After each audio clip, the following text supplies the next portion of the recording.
What's up? Check out this blunt and honest review from the Jock and Nerd Podcast. That's us. My name is Imran. My name's Anthony. He's the jock. He's the nerd. And he's the rug boy. What's up, guys? Jock and Nerd. Let's get to this week's review. We're going to continue our look at some of this year's Best Picture nominees. We did a Nora 2 weeks ago, and now it's time for the substance. Here's your spoilers. Strap yourselves in, you fucks. Spoiler time. I like that we do these after the Oscars have happened. Yeah, whatever. And they've been out forever. It's been out forever. People have seen it, and it already got nominated and won and lost stuff. Like Johnny Come Latelys. That's us. Now it deserves our attention. You know what? In the 5 years in the future, nobody's going to care when they listen to this. Well, there you go. Substance. That's true. You know what I'm saying? It's all relative. This movie on Rotten Tomatoes, 89% tomato meter, 75% audience score, popcorn meter. This movie was made for $18 million, and it's another like small, low-release indie movie from Mubi Distributed. I'd never heard of Mubi until this movie came out. Man boobies. Man, that's what those are. Movies. Movies. Yeah. So off of the $18 million, they make $78 million in the closing box office. Not bad. And you can rent it. The movie is written and directed by Coralie Fargeat. How do you say that? Is that right? Fargeat. Fargeat? How do you say this? Anthony? Yacht. Give me your best Yeah. French. Coralie Fargeat. Fargeat. Oh. Just kind of trails off. And your main cast is Demi Moore, Margaret Qualley, Dennis Quaid. That's really all you got to worry about. The movie, again, speaking of this year's Academy Awards, 97th just happened. It won the Oscar for Best Makeup and Hairstyling, but was also nominated for Best Picture, Best Original Screenplay, Best Director, Best Actress for Demi Moore. Of course, she lost to Mikey Madison for Nora. We can debate that. This movie's rated R. 2 hours, 12 minutes. Anthony, what happens in The Substance? The Substance stars Demi Moore and Margaret Qualley and Dennis Quaid and is about an aging movie star. I don't know what she does. She's an actress. She's just aging actress that's in her 50s or 60s and has relied on her looks and her body her entire life. And she's getting fired. She's getting phased out because she doesn't look good anymore. That's what they think. And she meets a doctor that has proposed to her a substance that can make her look young again. And she has to deal with the consequences of using this substance and dealing with an alter ego that is younger and maybe has more selfish desires. Had you ever seen a trailer for this movie before? No, I didn't know this movie existed until Jared Morris told us about it when we had him on the show. And that's kind of the perfect way to watch this movie is not knowing anything. So, and I still really, other than it being a body horror film and it having Demi Moore, I watched the film the other day without any idea of what's going to happen. Yes, that's kind of the best way to do it. I watched this the second time for this because I had watched it earlier when the Oscar nominations came out. I got to know, Anthony, right away. This movie ends. What's going through your mind? What'd you think? Overall thoughts? I was a little hesitant to watch this movie. I'm not a big horror guy. And just right away from even looking at the previews on Amazon Prime, the music was real creepy and it's just looked very off-putting. Mm-hmm. Watched the movie and I definitely would say I very much appreciate the movie. I think it's very well done. I think it's gross as fuck at times but by the end, I was laughing at how gross it was. There's definitely the body horror element, and if you're squeamish or if you're eating, it's probably not the movie. I read online or I saw someone say, if you're eating, this is not the movie to watch and eat at the same time. No, you do not eat to this movie or that show, The Pit on Max. Don't eat while watching that TV show either. So, don't eat. Yeah, it's a gross out body horror movie, but it does have a little bit of a not like a deep message, but it comments on things and the way society treats older women that have relied on their looks all their life and how they get spit up and spit up and thrown back into society, and then you have the younger self and the selfishness of the younger self and the selfishness of addiction. So there's a lot of themes here that aren't super deep, but overall, I mean, I think it's It's a bonkers movie. It's very well made. It's that indie, I call it artsy fartsy type of movie. Yeah. Where there's certain camera shots and it's in this heightened reality, and there's, it's very off-putting, the entire movie. Even just watching someone eat shrimp is very off-putting. Yep. But I had a good time with it. I think, it's not a movie I'm going to throw on, and anyone that comes over, I'm going to be like, hey, you got to watch The Substance with me. But I did appreciate it. I thought it was good. I thought it was very good, and it's definitely fucking gross and kind of bonkers at the end, and I appreciated it. See, I think it's a great movie to show someone who doesn't know what this movie's about and just be like, dude, just watch this. It's fucking wild. Well, I don't think anyone can sit there and watch this. I would disagree with that. Oh, I think there would be people that would leave them. Yeah, it's not for interesting. Okay. You think that's a wild take? No, I mean, we'll get to the certain point. How many people love body horror? Yeah. But the message is so I feel like every woman needs to watch this kind of thing. And I'll tell you, since I know women. Yes. I watched this, and then I went to a dinner party, and there was a lot of girls there. Yeah. And I was talking to them about The Substance. Yeah. And they all watched it, and they were like, a lot of them did not like this movie at all. So I don't know if it really, they're like, I didn't really like it. Huh. So I don't know what the big deal was. It was really, and so they didn't like it. I thought it was a conflicting film. I was conflicted on it, like most of the time I am, because you got some, especially when you got a movie that has this much substance to it. It's a lot of substance in there. It's well shot. It is well directed. It is the sense of the tone of the movie and the music and the way things are introduced, and it's just the cinematography. There's so many great things going for this movie. You got the great cast. Yeah. You have such juxtapositions between horror and beauty. Yeah, you said that in your Patreon thing, and that's spot on. It's beauty and horror together. Yeah, and so it's got all that stuff going for it. It's got great performances. It's got suspense. It's got tension. So it's got all the mechanics of a great movie. I don't like the ending. Yeah, let's just say I knew this had a very contentious last 20, 30 minutes, either makes or breaks the movie for the viewer. Right. But I also didn't like the beginning either. So I'll get into that right now. They don't really do enough, and they do this on purpose. They leave it like nebulous. They leave it like, you don't know, why would Demi Moore do this? Why would she do this? Because she's not getting anything out of it. Like, there's another person living in her house having all the fun. If she was experiencing the fun, sure. But they don't make it seem like she's experiencing anything. Yeah, that was confusing, because initially I thought she was living through the younger girl, but it's clear she's not. Yeah, and then once you get that feeling that she's not enjoying herself, why would you keep doing it? So you don't think they don't have a shared consciousness? That was one of my questions. Not to me from watching the film. I don't really think it's clear that that's happening. It is ambiguous. I thought the same thing.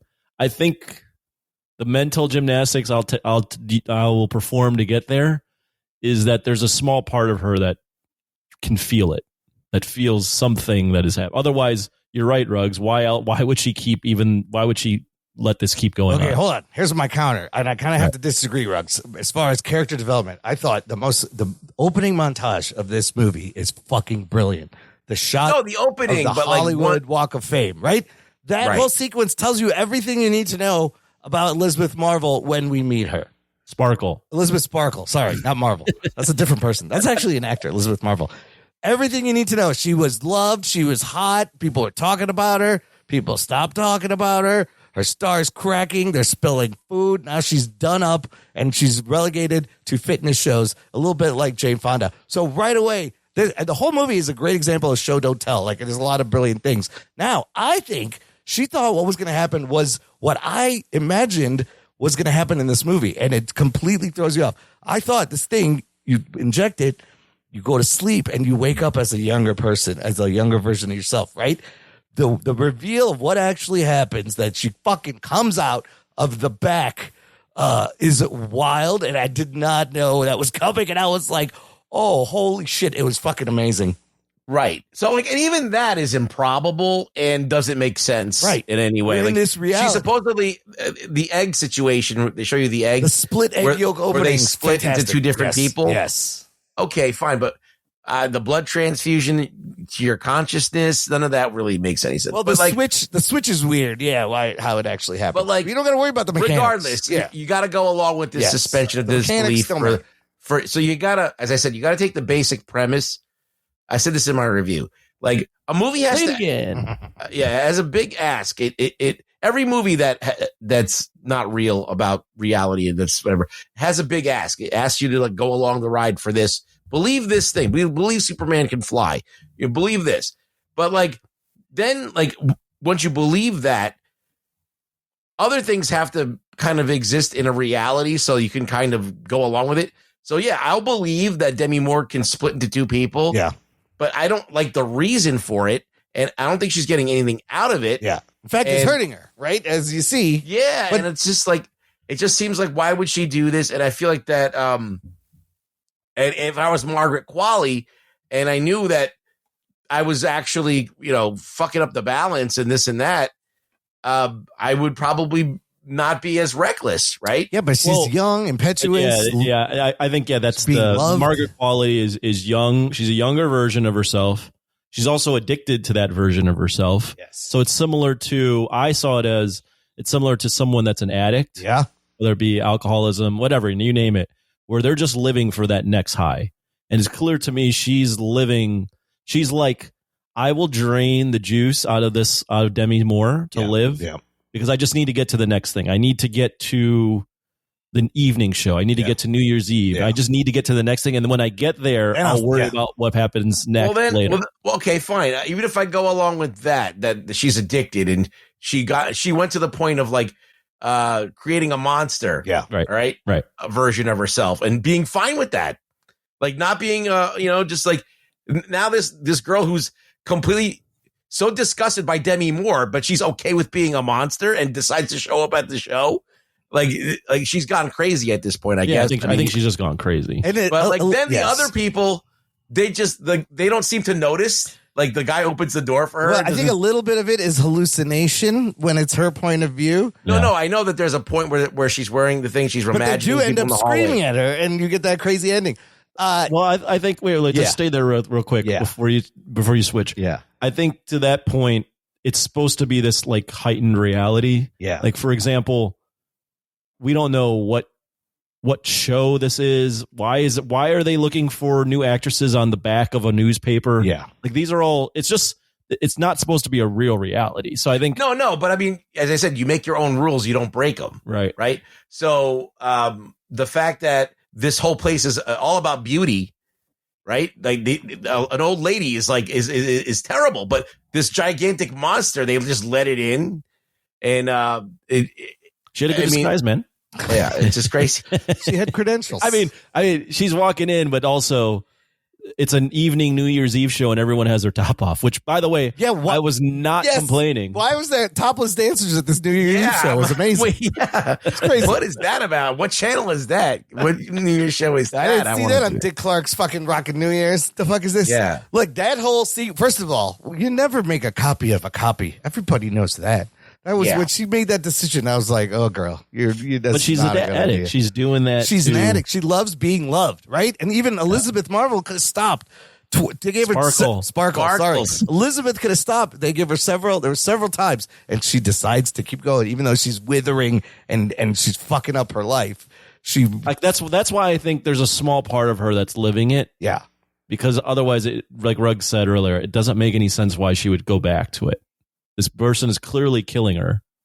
And if she doesn't have any recollection of it, I choose to believe that she in her dream, there's a part of her that's hearing, like feeling this. There, and then you have these scenes that are these like transformation nightmares when shit was going bad, right? They would each have one as they were switching, like the chicken leg coming out, or I forgot what her other one was. I've never seen a movie make food more gross. Oh my God. So I love the sound design. Like you said, Dennis Quaid, close-up shot, just devouring these shrimps, made me want to vomit. But I mean, how many shrimp did he eat? I think that he had to have crushed 35. I read a thing. And he had to have eaten the shell. Well, and there was multiple takes, so I read a thing. He actually ate like 4 pounds of fucking shrimp doing the multiple takes of this. Oh, wow. Yes. I would have quit right there. Yes, doing the multiple takes.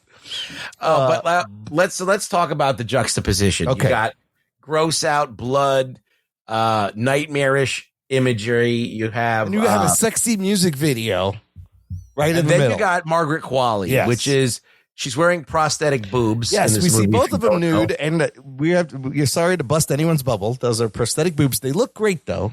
They busted mine before the show. I thought they were her real boobs. I thought they were her real fake boobs. That's why they won the Oscar for makeup and hairstyling. I think that's not why they won the Oscar. Part of it. It's part of it. But they were very convincing, and you really don't notice. But Demi Moore being nude is so very brave, and then the juxtaposition of Margaret Qualley's body and her being like, "This is me now," like that whole sequence was great. Well, I mean, it's supposed to. The way they shoot it, it's just lingering on her ass and tits and ass and tits. Yeah. I mean, it's just even that. It's great. Don't get me wrong. I enjoy looking at it. Purposely male gaze shot. You know. Yes, but it's also purposely like gratuitous. Right. Like the whole movie, I feel like there's comedic elements. Yeah. And there's stuff that's beautiful to look at. Yeah. But it's supposed to. The whole movie, I was uneasy the entire time, which I think. They're juxtaposing these two things. Yeah. They're showing you extreme gore, then they're showing you extreme glam. Mm-hmm. They're showing you the horror of what women go through, and then the kind of this ageism, glamorization, ageism in Hollywood. Yeah. So it's like. It's the youth and the exploitation of youth and all that stuff. So it's got a lot of substance to it. It's got a lot of. I said it a second time, but it is interesting. It makes for an interesting film. Yeah. So it's got a lot going for it, even though I think it's a little bit flimsy in spots. I just love this Coralie Fargeat. This is her singular kind of vision, right? You have to watch Revenge. I want to watch Revenge because I love this. I love her view. I love her point of view. She's a blend of, there's some Kubrick. There's straight up like shots from The Shining, Stanley Kubrick. There's David Cronenberg. You got John Carpenter in there, Darren Aronofsky, little Coen brothers. And I saw this also as, would you call this like a modern day monster movie? Like this monster is created because of society. Yeah. Well, it's a body horror movie. It's body horror. But like you said, Ruggs, the cinematography, the lighting, a lot of those are practical effects. She did as much as she could. The suit work was amazing. I love that there's not a lot of dialogue. It's very interesting. There's not that many lines. Well, one of the scenes I think really stands out. I mean, there's all the obvious stuff, especially in the finale, right? Yeah. With the monster we can talk about Monstro Lizasu and all that. But I think one of the best scenes is when Demi Moore is back as Elizabeth Sparkle, not Marvel, Imran. And she's feeling down on herself, and she's getting abused by her younger version of herself. So she decides to hit up that dude, Fred. To go on a date because that's the only guy that still kind of views her as beautiful. By the way, side note, Demi Moore is great in this, but maybe you should cast an actress that doesn't look as good as Demi Moore because there's still a lot of people that would fuck Demi Moore. Anyways, absolutely. Yeah.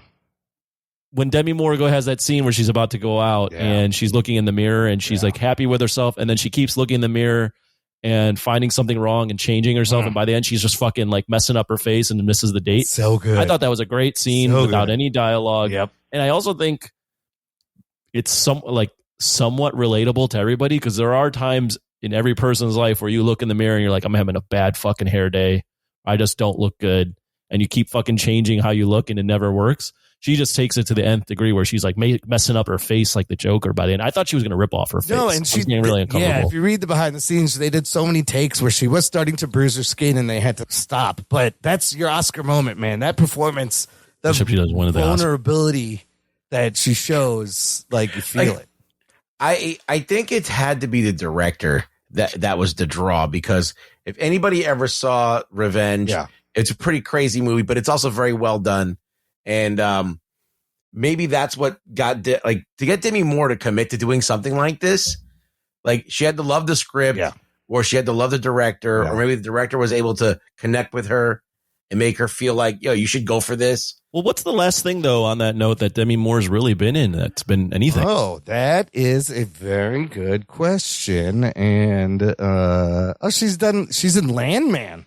I forgot. Yeah, she's in 10 episodes. Okay.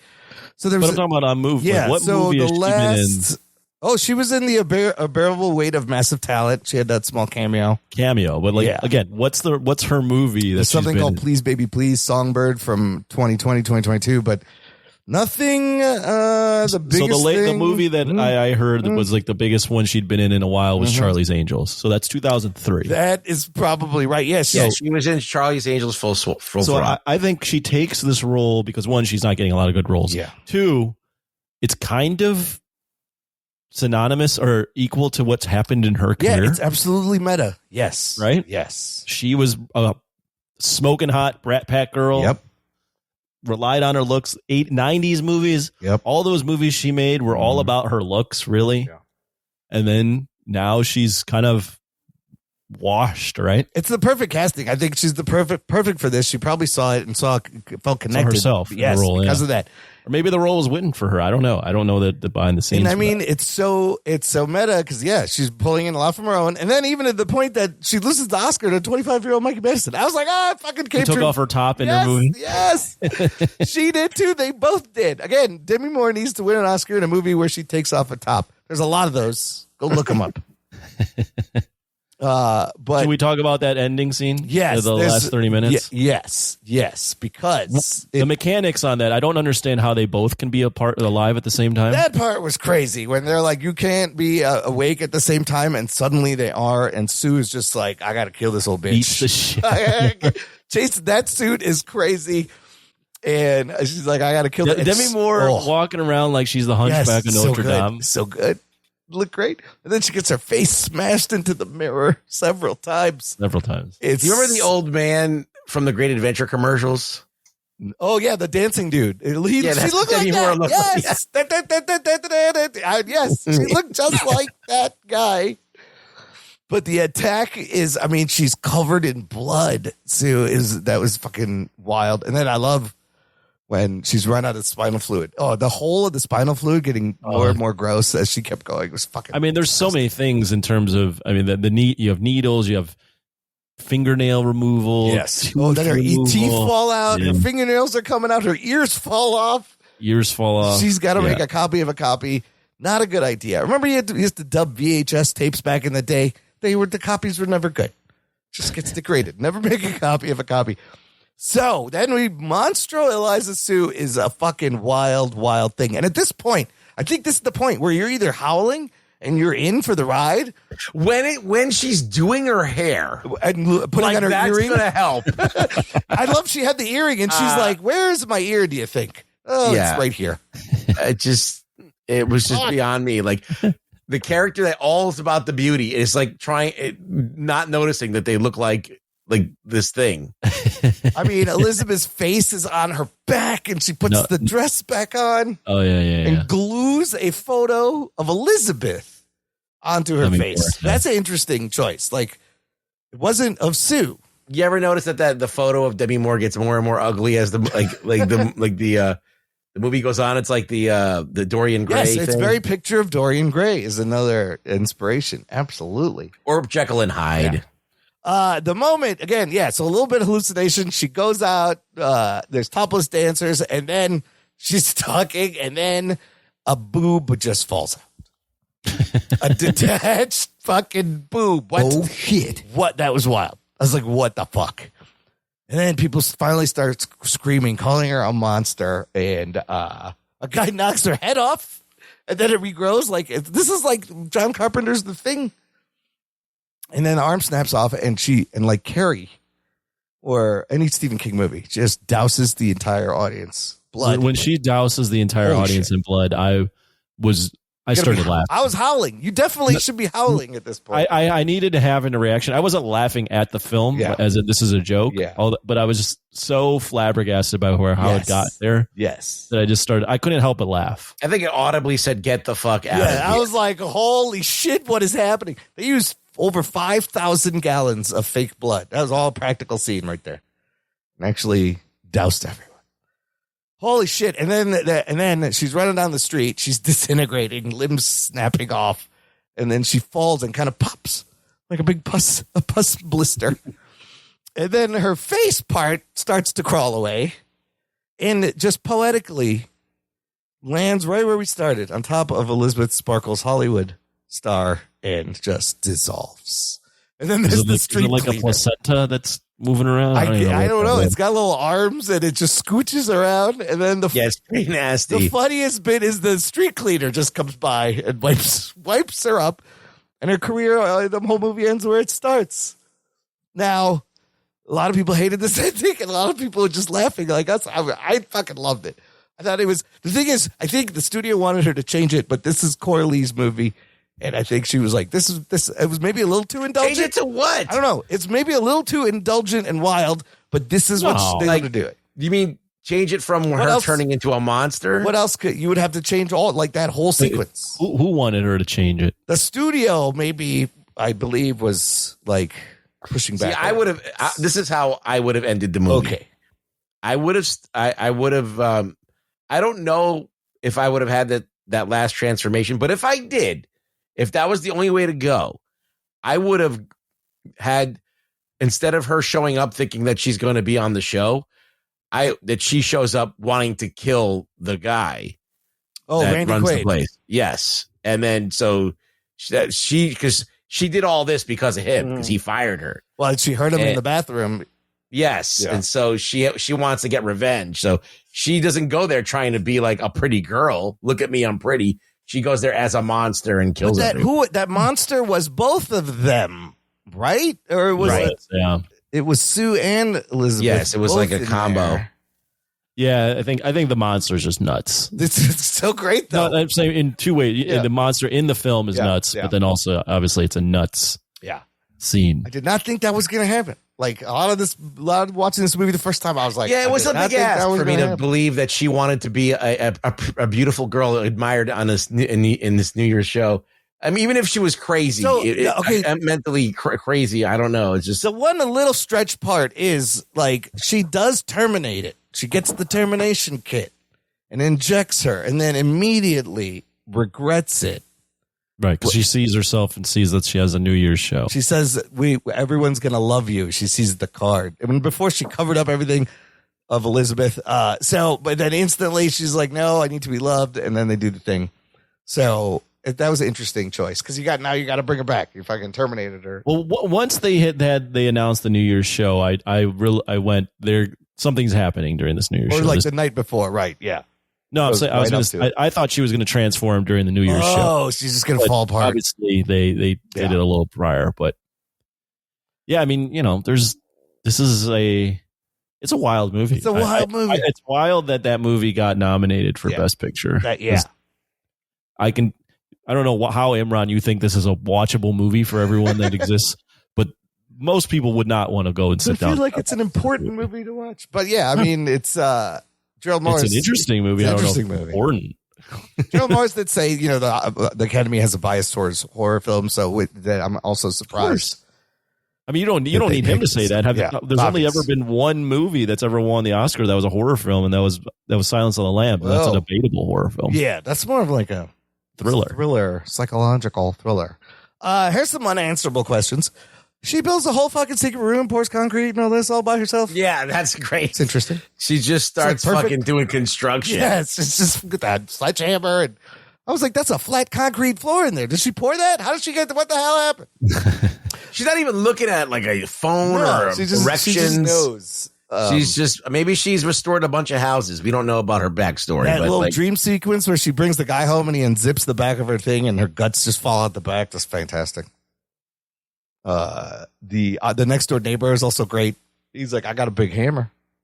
You only had one unanswerable question? No, there's a couple more. how many other people are doing this? Because we meet the young male nurse guy who's creepy, and then she meets him later as the old man. Yeah. So I'm like, holy shit, how many people? So she's 503. You probably could have paused the thing and saw how many mailboxes. Yeah, if she's 503, his card was like 207. So there's like at least 500, if not more, people just walking around. There weren't that many mailboxes. No, they weren't. I like the whole pickup and that you don't really meet them. And I love every time they call customer service complaining, the guy's like, you got to remember, there's no she or you. You are one. Well, I like that they always start and complain, and then they say their real name, and then they don't get an answer until they say their number. Oh, and then they're like, "Was that 503?" And then the guy starts responding. Yeah, it was very like, I don't know. I like that. How are these guys getting paid? Oh, well, I don't know. She filled something out. They have her mailing address. I think they're just mad scientists, and they like fucking with the world. Testing. They're like, you want to try this? But like this is all very ambiguous. The movie is somewhere, we presume in LA. We don't know what time period this is. Right. We don't know how morning shows with fitness suddenly make you the most popular person in the world to host the New Year's show. Yeah. Like there's so many, it's just a very off the wall type of movie. It's odd reality. It's an art piece. Yeah. It's not meant to be real, but but it's hard to just take it for what it is, because I don't know. I just feel like there are leaps in logic. Yeah, but it's satirical. It's commentary a little bit. I made me think of Ozempic and all the. It's definitely there's definitely commentary on it. I mean, but the commentary, I guess, besides Rug Boy's criticism, which I think are valid, I think the commentary almost beats you over the head. Like it's not very subtle. Sure, and maybe it could have been a little more subtle, but I think it at least has something to say, where it's not just fully reliant on the horror aspect. It absolutely has something to say, and she has a point of view. And I mean, this is an auteur picture. Oh, 100%. And it's fantastic. So I can't wait to see what she does next. I want to check out Revenge. What's your real quick, your favorite body horror movie? Oh, see, I'm not a big body horror guy, but The Thing, it made me think of The Thing, The Fly. Also, it reminded me of The Fly. That's a good body horror movie. Classic. Rugs? I don't know. I mean, I'm not really into body horror movies. Anybody see that Caterpillar where they fucking tape your ass to the... That's not. Is that body horror? That's a Human Centipede. Human Centipede, not Caterpillar. Then you got like the Walrus. That's Tusk. Tusk, yeah. That Kevin Smith did. I don't know. I'm not really a big fan of those movies. I'm not either. So, I mean, they say that The Thing is a body horror. Annihilation is body horror to The Fly. Yeah. Under the Skin, that one was. I mean, is that body horror? It's just there is an aspect. Jennifer's Body. I don't know. Is that Jennifer's Body horror? There's a movie you're not mentioning that we reviewed. That's a body horror movie. What's that one? Street Trash. Oh, yeah. You know what? I was about to say Street Trash. Street Trash. That reminded me of Street Trash. That was bad. Well, the OG body horror movies would be Frankenstein and Wolfman. Wolfman, definitely. Yeah. Frankenstein. Yeah. I mean, I think the classic is it's The Fly and The Thing are probably The Fly and The Thing are the Thing. I think is probably the best. Any movie where there's a transformation, I guess, could qualify. Sure. Yep. But it's like I don't watch movies for this aspect. No. I mean, I would say that The Fly is a good body horror movie. The Thing is a good one. They got Upgrade in here in top body horror movie picks. Is that body horror? Slightly. Alien. I don't know. Alien, The Blob, stuff like Alien is body. I mean, that's body horror. They're pulling from body horror. Yeah. With some of the stunts. So, yeah. Anything else about this movie? Let's do final thoughts. Give me a rating, Anthony. Yeah, I mean, this is a movie for sure, not in a bad way. This is a movie going experience, not for the faint of heart. Definitely wild and wacky and artsy fartsy and a lot of good performances. Definitely some leaps in logic. I don't think it's a perfect film, but one of the more unique films you will ever see. If you're not watching a ton of horror, or if you're going into this and going, oh, it's nominated for Best Picture, I wonder if this is another one of those Oscar dramas. Oh, it's not. It's definitely not. I'm glad to have watched it. I would rate it an 8.5 out of 10. All right. Rugs. And amongst the Oscar films that I've seen this year, Anora, Dune, and Striptease. No, sorry, Striptease is not it's a great Demi Moore movie. and with substance, I would probably rank Anora. I'd rank this third amongst those three, Okay. but it's not like this is a bad movie. This is a good movie. Okay. Ruggs, final thoughts. Give me a number. Thought it was a very interesting film. Lots of memorable cinematography, editing. I loved Margaret Qualley in this. She's one to watch She's gonna now. be a breakout. Yeah, definitely started paying attention. She's been in a lot of Margaret things. Qualley. Once Yes. upon a time in Everybody's Hollywood, been in that movie. and other stuff. Lots of other But things. this is as well. her breakout thing, right? Like Mikey This Madison is- for Anora. This is her. Yeah, breakout. this is a breakout. But unfortunately, she's a breakout with fake boobs. With Yeah. Don't prosthetics. expect that. Just get the So same you makeup can't guy. expect that in every Get the film. same But daughter of Andy yeah. McDowell. Also, we got to It's- mention. she's not- got a not a- charm. She's definitely charming, Yeah. and she's got a look. So she's gonna do well. I want to say an 8.